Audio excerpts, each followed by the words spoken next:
It's across the Spider-Verse. Across the Spider-Verse. Why did we both? We were like in sync. Step aside, Backstreet Boys. We are in sync.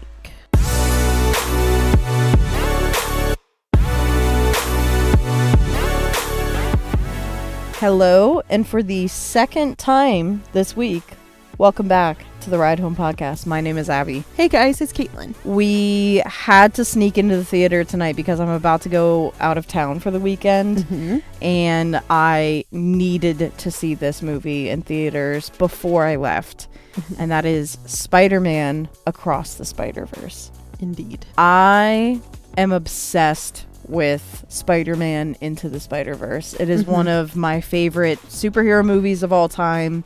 I think it's one of the best animated movies of all time, period. Whoa, okay. It truly is and was revolutionary. And I think that is a movie I could watch a million times and never get sick of. Needless to say, I was very excited for this, which is the sequel. And we are going to keep it spoiler-free in the first part of this episode. And then you will get a little warning, a little music, and we will go into a spoiler section. But I want to be very clear that this first part, we will not spoil anything because I know superhero fans do not want to be spoiled. No, they hate spoilers. So we will this not is the cardinal be rule of superhero film. Yes. So we will not be spoiling it, but we will do a spoiler-free Google synopsis for the people at home. Do you want to Yes, give it a little read? we will. After reuniting with Gwen Stacy, Brooklyn's full-time friendly neighborhood Spider-Man is catapulted across the multiverse, where he encounters a team of spider people charged with protecting its very existence. However, when the heroes clash on how to handle a new threat, Miles finds himself pitted against the other spiders.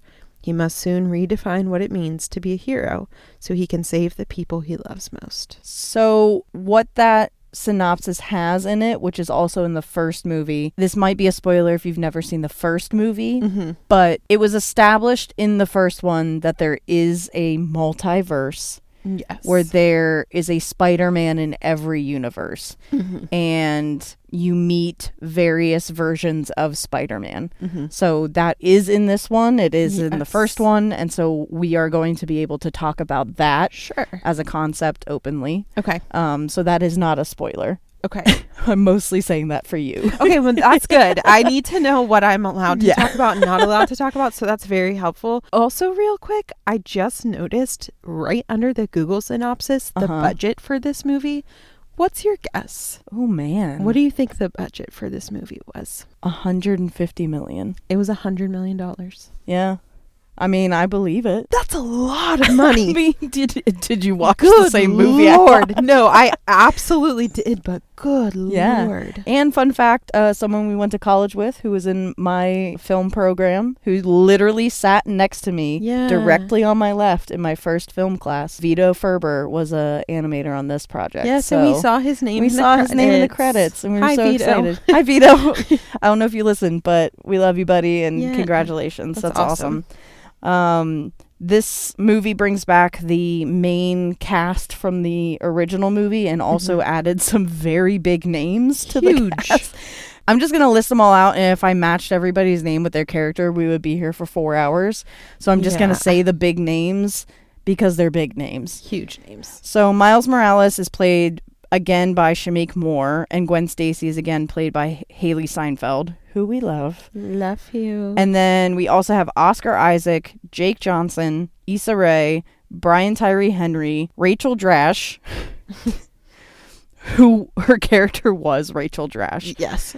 Daniel Kaluuya, Taron Killam, Andy Samberg, Jason Schwartzman, Amanda Stenberg, and Luna Lauren Velez. Okay. So that was just a little bit of everybody. A little bit of everybody. A lot of comedians, too. A ton of comedians, which is really cool. Yeah, I love it. So I have my hopes up. Yeah. But I'm going to ask, what did you think of Spider-Man Across the Spider-Verse? I'm obsessed. Yes. I'm like truly blown away. Yeah. It's hard to like, I'm like getting teared up. Why am I so teared I up? don't know. It was like a little bit of an emotional movie, but that's not why I'm getting teared up. I think it was just so huge. Yeah. Like it took, was vast. it was like the first one on steroids.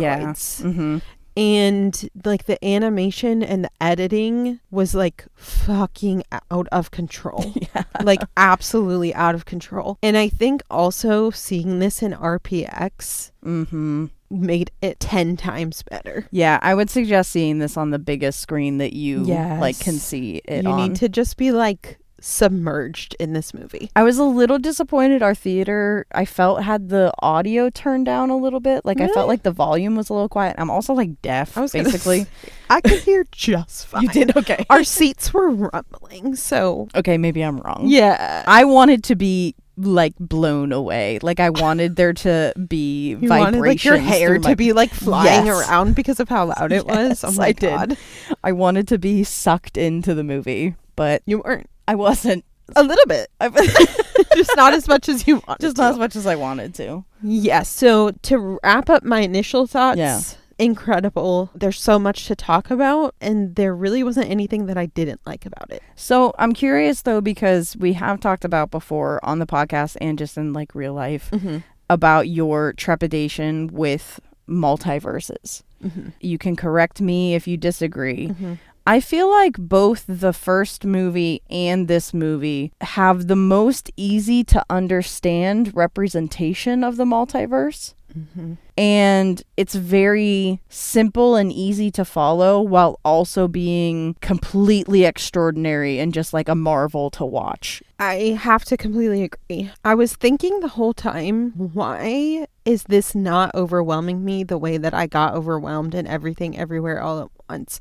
But I think Or it's, like Doctor Strange. Or Doctor Strange. Yeah. I think it's something about the animation, and I think it's something about the storytelling in general. I think this is the most palatable multiverse out there. I say that as a person who really can't tolerate things like that very much. Part of the reason why is every time you were in a different place, they told you where you were, and it was like very specific. Like it was like the Indian multiverse. I think there were even like small definitions in the corner of things. Like when they said something that was a little bit out there, there was like a comic book strip definition would pop up on screen, which was helpful also. They explain everything very well without it being like over explained though. Right. It's just enough of an explanation and enough of leaving some to your imagination. And I think just because it's so visually stunning also, it's incredible. Yeah.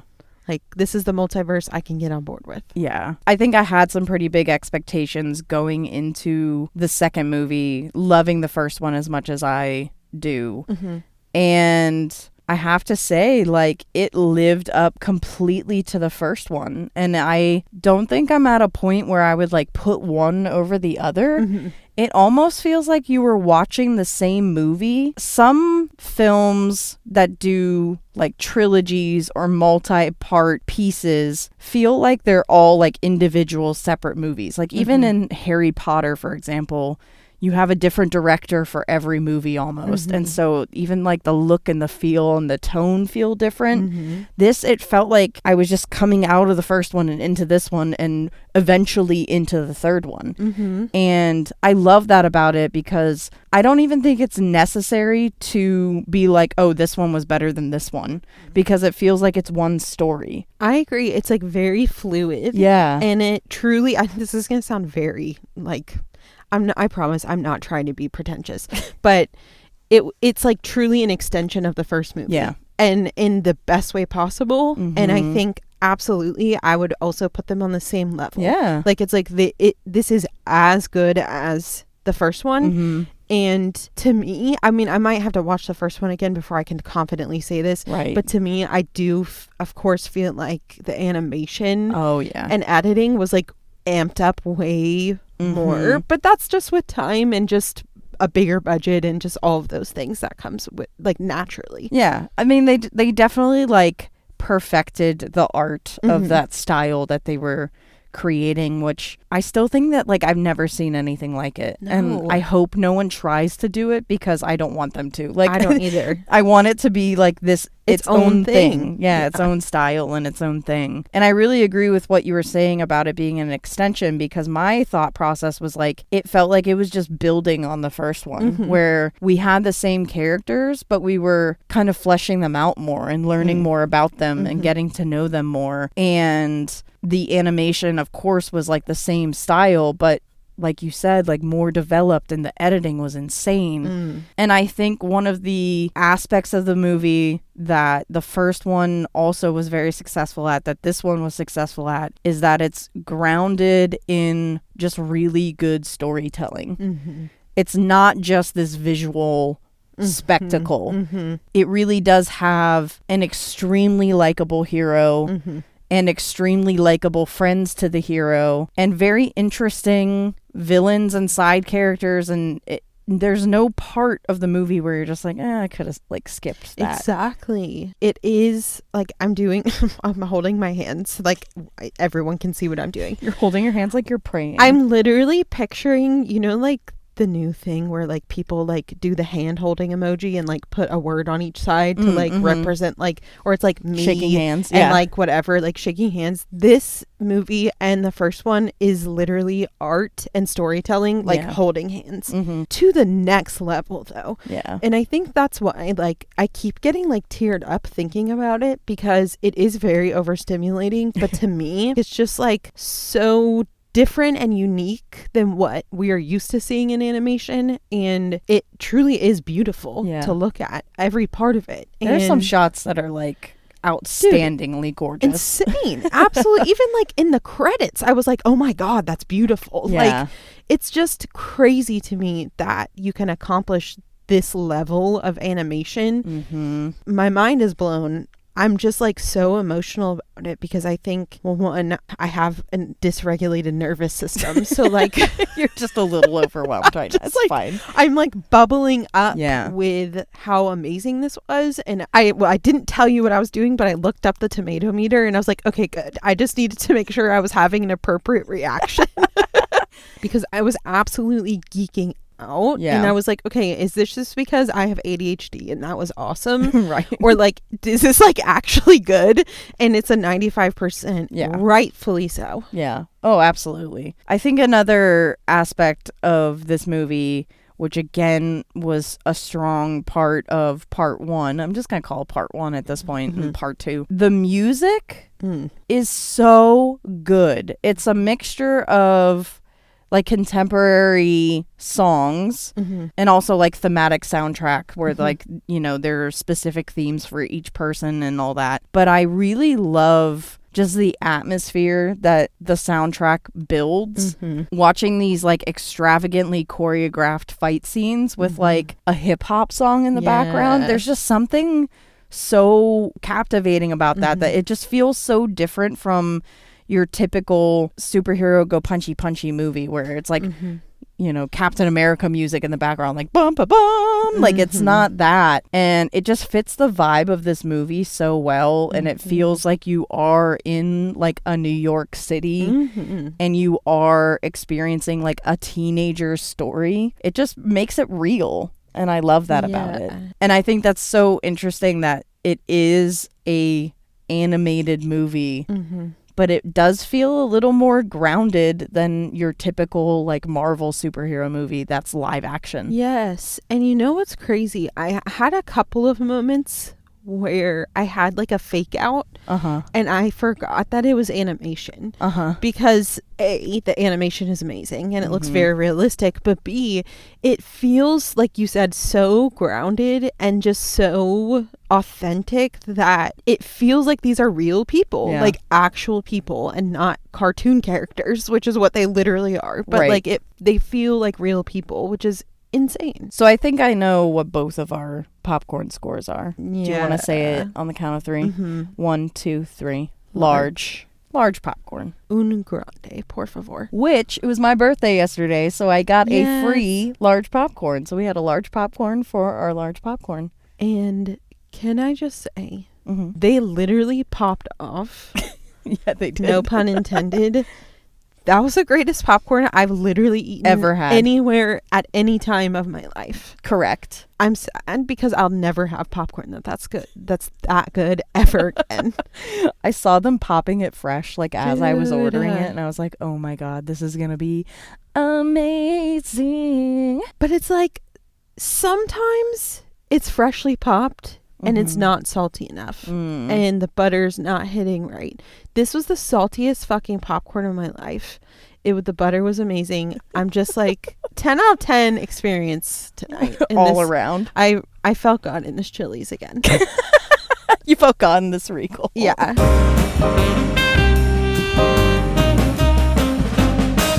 Welcome back to the spoiler portion of the episode. I repeat, it is the spoiler portion of the episode, so if you don't want any of this movie to be spoiled, stop right listening. now, please. I have a question right off the rip, and it is about the ending. A little boy booed at the end, and the reason why he booed is because it does end on a cliffhanger. Did that bother you, or were you okay with the cliffhanger? I didn't know that there's going to be another one. Like going into this movie, I didn't know there was going to be a third one. Right.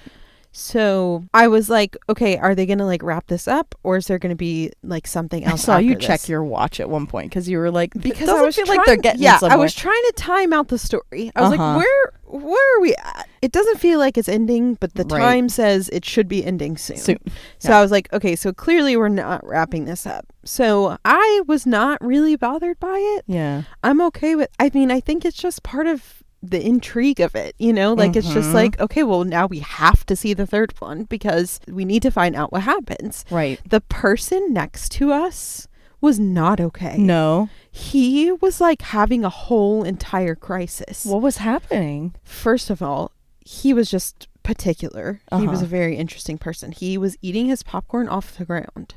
Did you notice that? Was it His the man bag to the of- left or to the right? To the right of me. Oh, okay. He had his bag of popcorn on the floor and he kept reaching down, and I'm not gonna lie, it was freaking me out because he kept reaching down and I was like, what is he doing over there? I hate to think like that, but like this is the world we live in. This is America. And I'm like, I don't know, he has like a beanie on and he's scaring me. And so, because I'm only afraid of white men, so Justifiable. anyways, he was just a nerd. It's fine. He was harmless. He was eating his little popcorn off the ground. When the movie ended, he was like, had his face in his hands and he was like rocking back and forth and he was like putting his hands on top of his head. Like he was just like, he was having a moment. He like could not handle what just happened. His mind was blown. I think he was a little bit perturbed at how it ended based on what I observed. I did not feel that extreme about it. I was just like, oh shit, like that's crazy. I thought it was cool.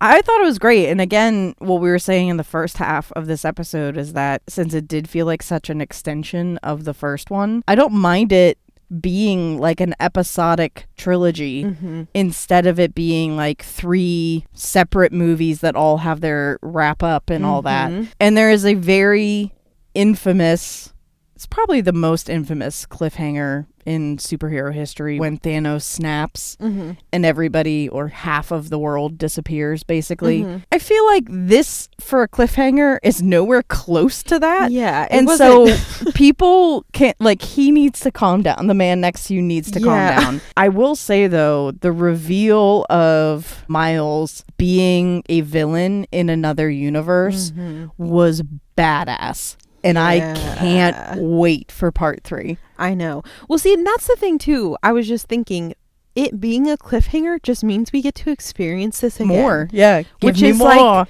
amazing to me. Like, I'm so excited to see another one. Because another one. Because... DJ Khaled. Because the first 2 are so fucking good. It's like, why wouldn't we want a third one? It's just like, more Spider-Verse, please. Give it to us.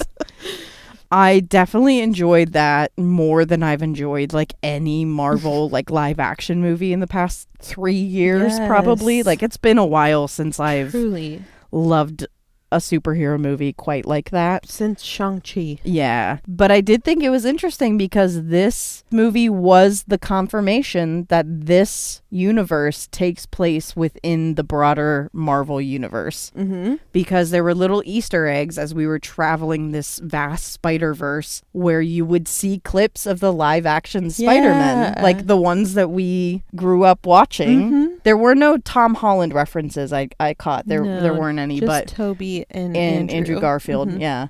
And I love that. Like, I thought that was cool. I liked that they didn't over-involve Marvel, like the broad Marvel universe, and it was just these like little hints here and there, and it was like, oh, cool, like it all connects. I thought so too. I thought that whole scene was really cool, where they like showed how all of the Spider-Men are connected and how their storylines like all have to match. Yeah. And like I'm interested to see what happens with that in the third one. Yeah. Because we are finding out that the canon's being interrupted. Yeah. And like the one like badass Spider-Man is like, you fucked everything up. Like it affects all of us.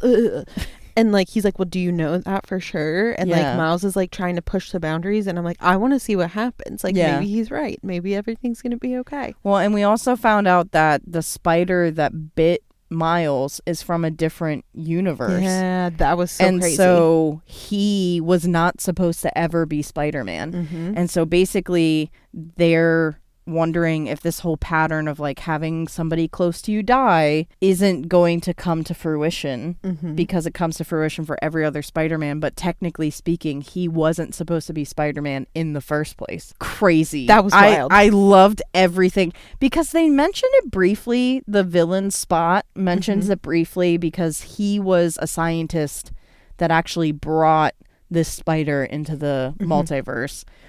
And he mentioned that the spider came from a different universe. And I was like, huh, that's interesting. But I didn't like fully put the pieces together. Right. Because this movie is so overstimulating, you don't have time to think. No. And I think I love that about it because as somebody who like overanalyzes things and tries to figure out plots, I was really and truly surprised by everything and felt like I was just being carried along for the ride. Welcome to experiencing a movie as a normal person. I will say, though, that the only thing that I called was I knew Miles was going to be Prowler at the end. You did? Like, I absolutely knew that it was going to be another Miles. I don't know. You just felt it? Your just felt spidey it. senses were tingling? They were tingling. I didn't know, and it was cool. And you were just I was like, wow. Honestly, like, this entire movie was just like, I feel like I just got injected with dopamine. Yeah. Like, I'm just like, oh my god, fuck, Spider-Man. Which is great because you're not even like a superhero. I mean, you like them. I like them. But you're not like goo goo gaga over them. But I'm goo goo gaga for the Spider-Verse, let me tell you. You're in for part 3. Spideyverse is where it's at, baby. Yep.